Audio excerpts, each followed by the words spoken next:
हमारे साथ एक खास मेहमान आज है, महाराष्ट्र के मुख्यमंत्री श्री एकनाथ शिंदे। शिंदे जी नमस्कार। आप कुछ ही दिन पहले अयोध्या में थे, 4 दिन पहले।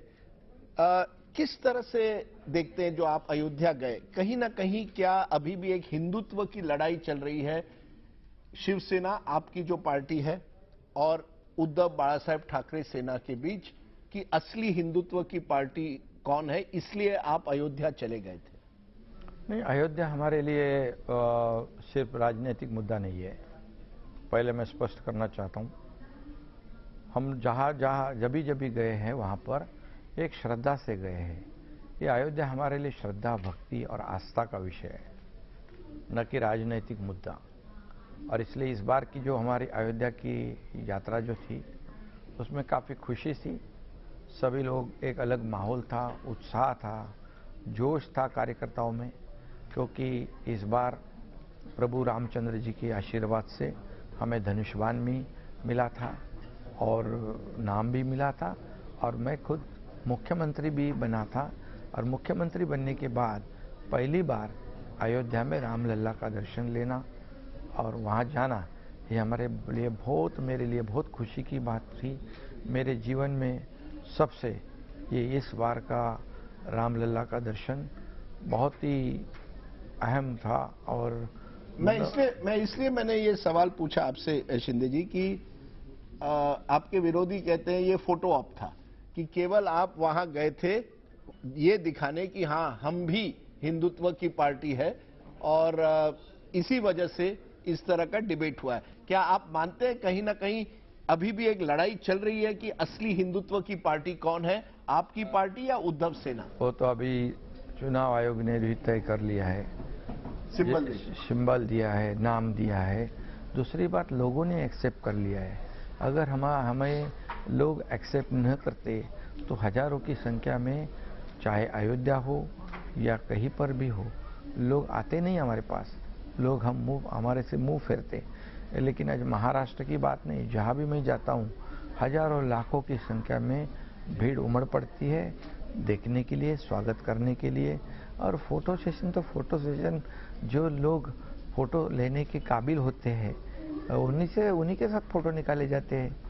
और मैं ऐसा कार्यकर्ता हूँ, सीधा साधा कार्यकर्ता हूँ, मुख्यमंत्री बना हूँ, लेकिन आज भी मैं एक सामान्य कार्यकर्ता के रूप में ही मैं लोगों से पेश आता हूँ। अपना आदमी है, ऐसा हर एक को लगता है। आ जाता है, मिलता है, तो उसमें क्या बुराई है? नहीं, लेकिन ये जो लड़ाई अभी भी, क्या आप मानते हैं जब तक चुनाव नहीं होंगे, या तो बीएमसी का चुनाव या अगले साल विधानसभा लोकसभा, तब तक ये बात चर्चा में रहेगी कि जनता किसके साथ है? आज आप मुझे कह रहे हैं जनता आपके साथ है, लोग हजारों की तादाद में आपके साथ जुड़ रहे हैं। वहां दूसरी तरफ उद्धव सेना कहती है चलिए लड़िए, अगर आप तैयार हैं, चुनाव करते हैं, महाराष्ट्र का चुनाव करते हैं। आदित्य ठाकरे ने तो कहा है कि बर्खास्त कर दीजिए इस विधानसभा को, चलिए चुनाव लड़ते हैं, लोगों के बीच चलिए, फिर डिसाइड करते हैं असली सेना कौन है। डेमोक्रेसी में, लोकशाही में अब जो घटना है उससे महत्व होता है। और उनको पता है कि 5 साल में जब एक सरकार स्थापन होती है तो 5 साल से पहले उसको बर्खास्त नहीं कर पाते। बोल के तो दिखाते हैं, क्योंकि जैसे लोगों को लगे ये सब तैयार है चुनाव के लिए और हम तैयार नहीं हैं। लेकिन मैं बताऊंगा कि पिछले ग्राम पंचायत चुनाव में वो चौथे या 5वें नंबर पे गए थे। यानी अगर आज चौथे या 5वें नंबर पे गए थे उद्धव ठाकरे वाली सेना। अभी हुए ग्राम पंचायत चुनाव में शिवसेना और बीजेपी सबसे आगे थी। 7,000 में से 4,500 ग्राम पंचायत के चेयरमैन, सरपंच ये हमारे हुए, और वो चौथे 5वें नंबर पे गए। ये उनकी पार्टी की हालत है। और अभी जब भी ये चुनाव है करने के लिए हमारी कोई रोक टोक नहीं है। सुप्रीम कोर्ट में कुछ मामला फंसा है, लेकिन एक बात मैं बताऊंगा, कहाँ इनको चुनाव का अनुभव है? काम तो हम ही लोग करते थे, हमारे जैसे कार्यकर्ता लोग, मेहनत हम लोग करते थे, चुनाव में जीतते हम लोग थे, फिर इनको गुलदस्ता लेके जाके भेंट करते थे। क्या वो कभी रास्ते पे उतर के कभी चुनाव का काम किया है? बता दीजिए। नहीं, आप एक तरह से कह रहे हैं कि ठाकरे परिवार कभी रास्ते पर आकर चुनाव नहीं लड़ा है। जब आप इस तरह की भाषा का प्रयोग करते हैं, उनका कहना है कि देखिए ये गद्दारी है। कि वही एकनाथ शिंदे जिसको हमने बड़ा किया और हमने इतना महत्व दिया, वही हमारे खिलाफ हो गया। ये गद्दारी है। उन्होंने हमारे ठाकरे परिवार के खिलाफ गद्दारी की, बाला साहेब ठाकरे के खिलाफ गद्दारी एक तरह से की। मुझे जो भी मिला है बाला साहब ठाकरे जी के बदौलत मिला है, और बाला साहेब ठाकरे के जो विचार थे उनके, उसी को हम आगे बढ़ा रहे हैं। जो बाला साहेब ठाकरे जी के विचार को तोड़ मोड़ दिया इन्होंने। जब 2019 को बाला साहेब ठाकरे जी के क्या विचार थे? कांग्रेस के साथ जाना या राष्ट्रवादी के साथ जाना, ऐसे विचार थे उनके। जो लोगों ने चुनाव में जिताया है, वो लोगों के ऐसे विचार थे कि बीजेपी को साथ छोड़ दो और कांग्रेस एनसीपी के साथ चले जाओ, ऐसे विचार थे। बड़े साहब हमारे बाला साहेब जी तो कहते थे, मेरी कांग्रेस नहीं होने दूंगा, मैं जब ऐसा मौका आएगा तो मैं मेरी दुकान बंद करूंगा। क्या बाला साहब ने कहा था जाओ कांग्रेस के साथ बैठो, क्या राष्ट्रवादी के साथ बैठो, सरकार बनाओ? अगर बाला साहब होते तो ये कर पाते? ये गद्दारी, बेईमानी वोटरों के साथ, बाला साहब के विचारों के साथ, खुद के अलायंस पार्टनर बीजेपी के साथ गद्दारी तो उन्होंने की। उन्होंने तो गद्दारी की, उससे हमने अभी 8 महीने पहले दुरुस्त कर दिया। इसलिए काफी लोग खुश है। आज महाराष्ट्र में देखो, सब त्योहार मना रहे, दिवाली मना रहे, गणपति मना रहे, नवरात्रि मना रहे, सब कुछ मना रहे। ये सब बंधन में डाल के ईद भी मना रहे हैं, सब मना रहे, सब जोर शोर से मना रहे अपने अपने तरीके से। पहले क्या था? ये मत करो, मूर्ति इतनी लाओ, इतनी मत करो, मंडप इतना छोटा करो, ये नहीं करना, वो नहीं करना। ये क्या है?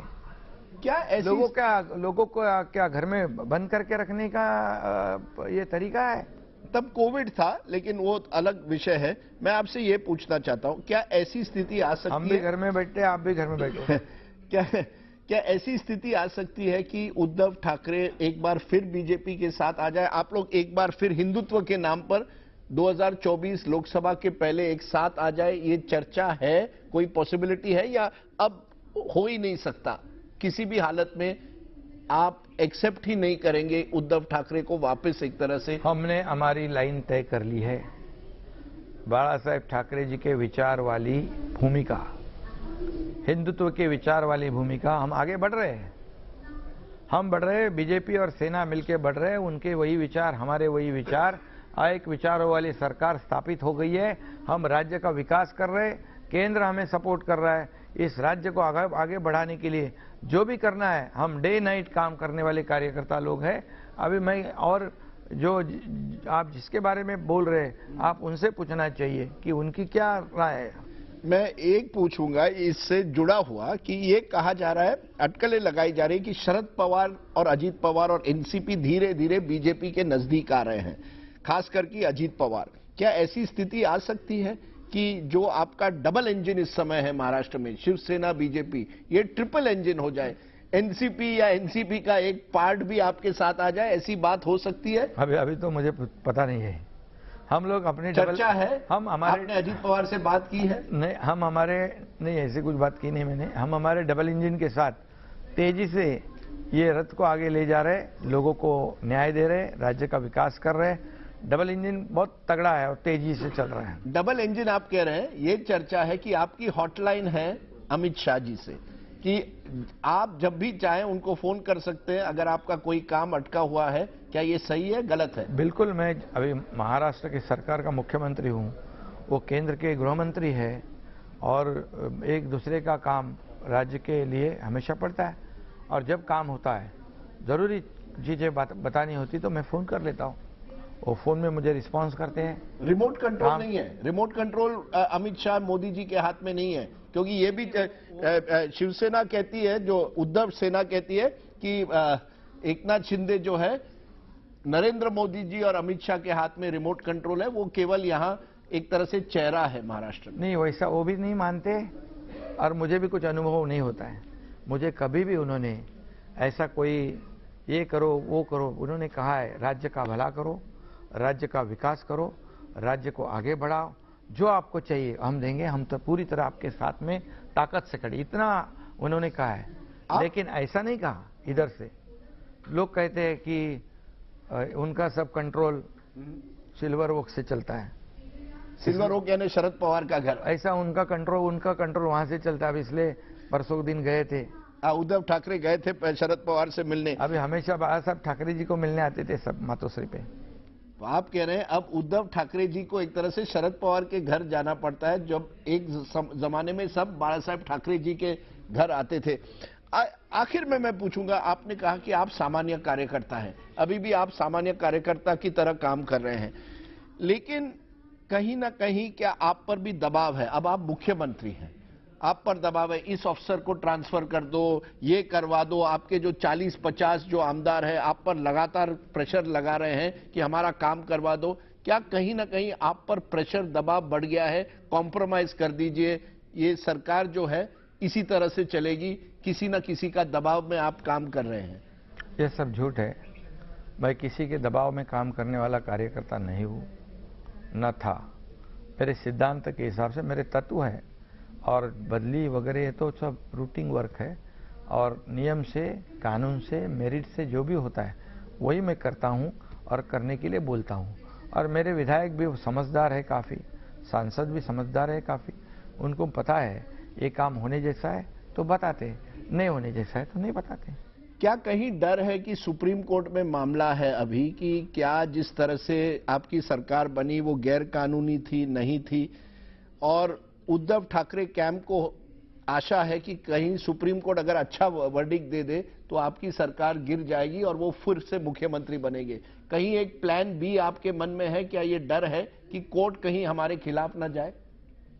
देखिए, इसी महीने आना है वर्डिक्ट। न्याय व्यवस्था पर हमारा पूरा भरोसा है, और न्याय व्यवस्था जो है मेरिट, लोकशाही में मेरिट पकड़ती है, मेरिट के ऊपर फैसला होता है।